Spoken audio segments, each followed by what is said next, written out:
नमस्कार दोस्तों, कैसे हो आप सब। तो स्वागत है आपका अपने इस नए नवेले YouTube channel the lazy nomad पर। और गाली खा रहा हूँ मैं आप लोगों से क्योंकि इतना टाइम बाद वीडियोस आ रही हैं। बेसिकली क्या होता है कि मैं भी नया हूँ यूट्यूब के लिए, एडिटिंग भी नहीं है, अभी धीमे धीमे सीख ही रहा हूँ और जॉब के साथ थोड़ा डिफिकल्ट हो जाता है। बट आई एश्योर यू कि आप आगे से इस वीडियो के बाद से हर हफ्ते आपको वीडियो मिलेगी क्योंकि अब काम भर का आपके भाई ने सीख लिया है काम, और ऑफिस से आने के बाद हम इस पे काम कर लेते हैं और ट्रैवल भी काफी कर लिया है तो कंटेंट भी अपने पास भरे हुए हैं। अब आते हैं कि पिछले वीडियो पे आपने इतना प्यार हमें दिया, इतने सारे नए सब्सक्राइबर जुड़े, तो उनको एक बार अपना फिर से इंट्रोडक्शन दे देता हूँ। मेरा नाम है अमन और पेशे से फुल टाइम नौकरी वाला हूँ, ट्रैवलर नहीं हूँ। फुल टाइम जॉब में रहता हूँ और समय बचा बचा के बीच बीच में स्ट्रेटेजिकली हॉलीडेज को यूज करके ट्रैवल के भी अपने शौक को पूरा करता आ रहा हूँ पिछले 30 सालों से, परिवार और जॉब के साथ। और अगर सिर्फ जॉब के साथ बोलो तो 14 सालों से। फिलहाल इस साल 2024 में हमने कैरावन से एक यात्रा की थी जो महाराष्ट्र, गोवा, कर्नाटक, केरल होते हुए पूरा कोस्टल बेल्ट किया। ये एक मतलब जबरदस्त खूबसूरत, अगर आप इसको बारिश में करना चाहो तो बारिश में कर सकते हो, विंटर्स में करना चाहो तो विंटर्स में कर सकते हो। तो ये करते हुए हम पूरा नीचे कन्याकुमारी तक गए, फिर रामेश्वरम होते हुए तमिलनाडु को कवर करते हुए अन्नामलाई फॉरेस्ट वगैरह कवर करते हुए हम नॉर्थ में थ्रू सेंट्रल इंडिया वापस गए।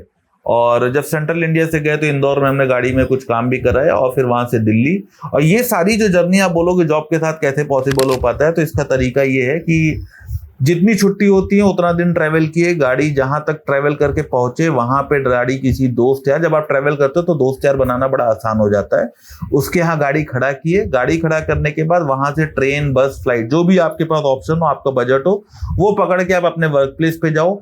महीना, 1.5 महीने, 2 महीने, जितने दिन बाद दोबारा छुट्टी मिलती है फिर वापस आओ और फिर वहां से जर्नी को रिज्यूम करो। क्योंकि हर बार आप गाड़ी लेके आप सोचोगे घर जाएं फिर वापस लेके आओ, ये कैंपिंग सेटअप वाली गाड़ी आप डेली यूज में तो लेते नहीं हो।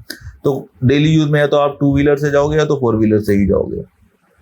तो वापस आप गए, वापस से फिर जब आप अपने आप काम कंप्लीट किए फिर वापस आए और जर्नी को रिज्यूम किए। इस तरीके से ये पूरा सर्किट हमने कंप्लीट किया और बहुत ही मजा आया। क्योंकि अगर आप लगातार ट्रैवल करते रहते हो ना तो ट्रैवल का फन भी खत्म हो जाता है, क्योंकि ट्रैवल के बीच में काम करना भी बहुत जरूरी है, तभी तो मजा आता है। वरना इस रूट में मैंने कई कंटेंट क्रिएटर को देखा जो फुल टाइम ट्रैवल करते हैं but on a serious note वो ट्रैवल नहीं कर रहे हैं, वो सिर्फ कंटेंट बना रहे हैं, सिर्फ कंटेंट क्रिएट कर रहे हैं। और मेरा उद्देश्य ये है कि मैं उनसे कनेक्ट करूं जो एक्चुअली इस लाइफ के दौर में गुजर रहे हैं, जो जॉब या अपने बिजनेस या काम के साथ साथ पैरेलली ट्रैवल करना चाहते हैं।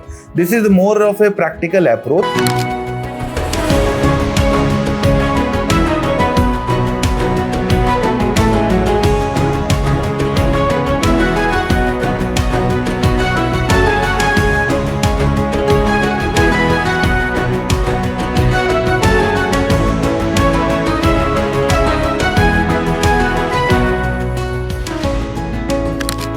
फिर उसके बाद हम नॉर्थ में आए। अब नॉर्थ में मतलब हम दिल्ली पहुंच गए, दिल्ली से फिर हम निकले नॉर्थ के लिए। नॉर्थ में हम हिमाचल और उत्तराखंड को नहीं कवर कर रहे हैं, हम सिर्फ कवर कर रहे हैं कश्मीर होते हुए कारगिल। अब आप सोचोगे कि अप्रैल के महीने में, ये पूरा अप्रैल की जर्नी का है, कि अप्रैल के महीने में क्यों कारगिल जा रहा है लड़का। तो अप्रैल के महीने में कारगिल जाने का मेन रीजन ये है कि अप्रैल के टाइम पे कारगिल में एप्रिकॉट ब्लॉसम्स जबरदस्त खूबसूरत होते हैं, मतलब मन खुश हो जाएगा। बहुत से आपने देखा होगा इन्फ्लुएंसर्स को कि वो जापान जाके चेरी ब्लॉसम को प्रमोट कर रहे हैं वगैरह वगैरह। भैया एक बार इंडिया में वो सब जाओ आप, ठीक है, लेकिन उससे पहले अपना देश देख लो। कारगिल में हिमालयन बैकग्राउंड या काराकोरम बैकग्राउंड के साथ वैसा ब्लॉसम देख पाना वर्ल्ड में कहीं भी पॉसिबल नहीं है। वो देखो, मजा आ जाएगा। और दूसरा कारण ये है कि मार्च क्लोजिंग के बाद अप्रैल में छुट्टियां मिलना कंपैरेटिवली इजी हो जाता है। 2 कारण अगर आपको सफिशिएंट नहीं लग रहे हैं तो तीसरा कारण एक और ले लो कि मई, जून, जुलाई में टूरिस्ट की भसड़ हर जगह ऐसी हो जाती है कि आप ट्रैवलिंग से ज्यादा अपने बुकिंग और ट्रैफिक जाम में परेशान रहोगे। अप्रैल इज द सीजन जिस वक्त ज्यादातर प्लेसेस खाली मिलते हैं, आपको सस्ते में होटल मिलेंगे, सस्ते में ट्रैवलिंग हो जाएगी और जो सीनिक ब्यूटी मिलेगी विदाउट एनी क्राउड, वो आपको एक अलग फील देती है। थर्ड, अगर आपकी किस्मत हमारी तरह अच्छी रही तो आपको स्नो तो मिलनी है, उसके साथ ही स्नोफॉल नहीं मिल जाएगी अप्रैल के मंथ में। और लास्टली, इस वक्त नदियां एक्चुअली नीली होती हैं, पहाड़ी नदियां। जो कलर ग्रेडिंग के थ्रू नीली नहीं की जाती, वो एक्चुअली नीली होती हैं क्योंकि फ्रेश ग्लेशियर से पानी गलता है और वो आता है, इसमें कोई बारिश का पानी नहीं होता है। तो इतने कारण बहुत है अप्रैल में लद्दाख जाने के लिए। साथ ही साथ अब बात आती है कि अप्रैल में आप लद्दाख पहुंचो तो पहुंचो कैसे। मनाली का रास्ता इस वक्त बंद होता है क्योंकि जो 4 हाई एल्टीट्यूड पासेस है अपार्ट फ्रॉम रोहतांग, उसमें तो जो सबसे गंदा है अपना बारालाचा, वो बंद रहता है, वो मई से पहले खुलना ही नहीं है। तो अभी प्रैक्टिकली आपके पास लद्दाख कारगिल पहुंचने के 2 ही तरीके हैं। एक तो आप दिल्ली से उड़ के पहुंच जाओ ले, वहां से 5-6 घंटे की टैक्सी लो और आपको कारगिल छोड़ देगी। दूसरा तरीका है जो हमने लिया कि दिल्ली से श्रीनगर, श्रीनगर से जोजिला पार करते हुए एंटर कर गया कारगिल में। जोजिला बहुत ही बदमाश किस्म का पास है बोला जाए तो, कारण एवलांशे अप्रैल के मंथ में बहुत ज्यादा आते हैं, स्नोफॉल रह रह के हो जाती है और टनल का भी काम चल रहा है, तो जिसकी वजह से ऑड इवन करके ट्रैफिक होता है। एक दिन आपको सोनमर्ग से कारगिल साइड छोड़ेंगे और दूसरे दिन कारगिल से सोनमर्ग और श्रीनगर साइड छोड़ेंगे। तो ये आपको ट्रैफिक एडवाइजरी की आपको अपडेट्स फॉलो करनी पड़ेगी, जो कि डेली बेसिस पे Jammu and Kashmir traffic police update अपनी देती रहती है। तो वो आप फॉलो करना, हमने भी वो फॉलो किया। वो फॉलो करके ही हम अपनी जर्नी को इस हिसाब से प्लान किया कि हम डायरेक्ट सोनमर्ग ना पहुंच के 2 दिन हम कश्मीर में ही आसपास घूम रहे हैं। जितने पिछले एपिसोड में आपने गोगलदारा देखा, इस एपिसोड में आप देखोगे कि हम सोनमर्ग सीधे ना जाके गोगलदारा से हम खीर भवानी मंदिर तक गए। खीर भवानी मंदिर जो है अपने में एक बहुत दिव्य मंदिर है। हमारे साथ जो विक्रम भैया हैं उनके कुल देवी भी यहीं विराजमान है। साथ ही साथ जब आप अमरनाथ यात्रा के लिए या जो भी श्रद्धालु अमरनाथ यात्रा के लिए आते हैं तो वो यहाँ मत्था टेकते हुए ही निकलते हैं। CISF के अंडर में है ये पूरा इसका सिक्योरिटी एंड ऑल, और सुबह की आरती मन मोह लेने वाली है। और इस मंदिर के बारे में और भी बहुत सारी चीजें हैं जो आप चाहो तो गूगल करके पढ़ सकते हो। फिलहाल हम यहाँ पे एक रात रुकेंगे और उसके बाद फिर हम फर्दर आगे बढ़ेंगे। और अभी मेरे ऑफिस निकलने का टाइम भी हो चला है, तब से मैं ऑफिस के लिए निकलता हूँ और आप इस गोगलदारा से खीर भवानी तक के सफर को एंजॉय करो। काफी सीनिक रूट था, हार्डकोर जो बोला जाता है कश्मीर के इंटीरियर से गुजर रहा है ना, वो गुलमर्ग, सोनमर्ग और पहलगाम जैसी भसड़ नहीं है, क्योंकि यहाँ टूरिस्ट बहुत कम आते हैं। कम आने का रीजन भी है कि people are not aware. Weekends पे होती है वो लोकलाइट्स की भीड़ आती है यहाँ पे, पिकनिक करने के लिए आते हैं। तो आप इस जर्नी को एंजॉय करो और अपना प्यार हमारे साथ ऐसे ही बनाए रखिए। तो मिलते हैं इसी व्लॉग में आगे, अब करंट व्लॉग के माध्यम से। दोस्तों, लास्ट एपिसोड में आपने देखा कि जोजिला बंद होने के कारण हम निकल गए गोगलदारा की तरफ, और वहां भी बारिश ने हमारा पीछा नहीं छोड़ा। वैसे नेचर पर किसका ही कंट्रोल रहा है, तो हमने बारिश के बीच ही कैंपिंग या ये कहिए ग्लैम्पिंग का लुत्फ उठाया।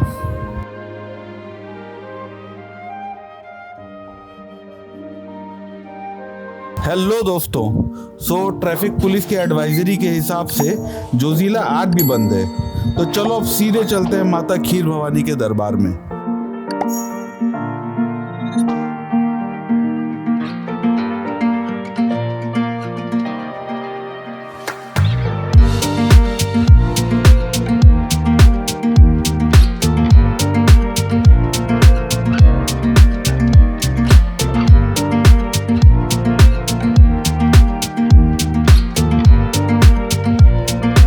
लो भैया, बारिश ने फिर अपनी दस्तक दे दी है।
दोस्तों गोगलधारा से हम सीधे आए हैं माता खीर भवानी जी टेम्पल, और आज हम यहीं शाम में रोकेंगे क्योंकि आप देख सकते हो जोजिला और सोनमर्ग का मौसम एकदम बादल घेरा हुआ है और ज़बरदस्त बारिश हो रही होगी, तो कोई मतलब नहीं अभी जाने का, रोड सब बंद होगी। तो हम आज इधर मंदिर के ही कैंपस में अंदर आ गए। 5 बजे मंदिर बंद हो जाता है, तो हम अभी 6:15 बजे आए, तो हम अभी पहुंचे हैं और यहीं गाड़ी लगा देंगे, रात में इधर ही सोएंगे। सुबह ये बाथिंग घाट वगैरह है और फिर इधर ही से आगे निकल जाएंगे मौसम के हिसाब से।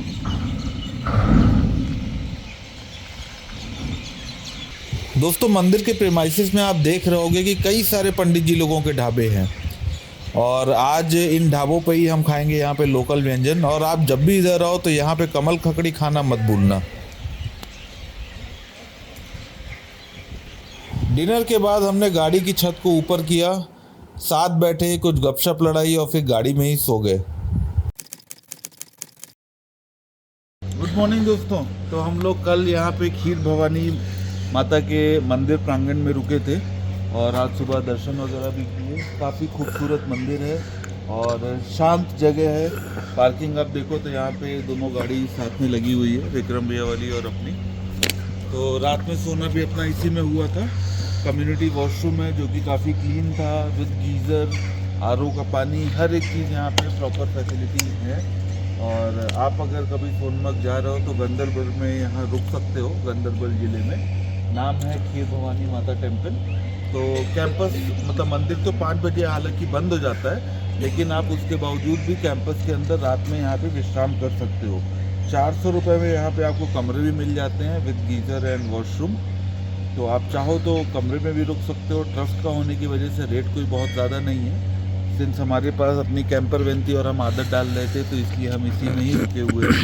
आज यहाँ से अब हम बढ़ेंगे सोनमर्ग, और अगर सोनमर्ग से अलाउ करेंगे तो we will further cross Zojila and enter Ladakh side. फिलहाल अभी यहाँ से निकलने के समय हो गया है, नाश्ता हो गया है, 11 बजे है।